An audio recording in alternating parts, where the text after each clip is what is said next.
When did you adopt the coaching strategy of not calling a timeout at the end of a game?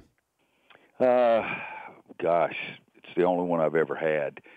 Coach Smith, when I was a student here, and I used to go to all the practices and watch the games after playing my freshman year, and because I didn't play anymore, I was working, but I saw them, and that was his philosophy, and at the end of games, that's what they did, and so then when I was a high school coach, that was my philosophy too, and then when I came back here as an assistant, head coach had even gotten more organized about it and came up with that idea if it's more than 6 seconds to push it, if it's less than 5 to call timeout. And so for 10 years as an assistant, that was our philosophy here.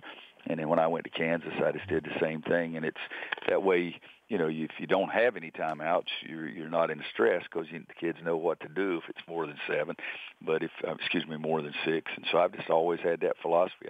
I like to play against a team in an open court situation, and John Calipari and I talked after the game about 45 minutes, and he said I was trying to decide whether I was going to call a timeout to get my defense set, and he said, you took it out so dadgum quick and got it in that we were running back on our heels and we never did get picked up, and that's the whole philosophy right there. But I don't think that I've ever called a timeout in that situation. I loved it. Just pushed it. Yeah. I loved it. If your team knows what they're supposed to do, then I love it because you did not get – Kentucky had offensive players on the floor, and you didn't give them a chance to reset, and I thought it was great. It worked out, and what's the worst-case scenario? You're going into overtime. Going into overtime. Yeah. I love that. We've done it a lot. In fact, one year, because I had so much confidence in Ty Lawson, he was so fast, we didn't call a timeout against Florida State. They didn't have any more timeouts, and it was like 4.3, or it wasn't 4.6 like it was in the national championship game last year. I remember that. But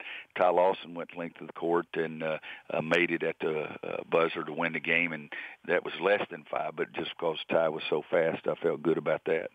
The Dan Patrick Show, weekday mornings on Audience.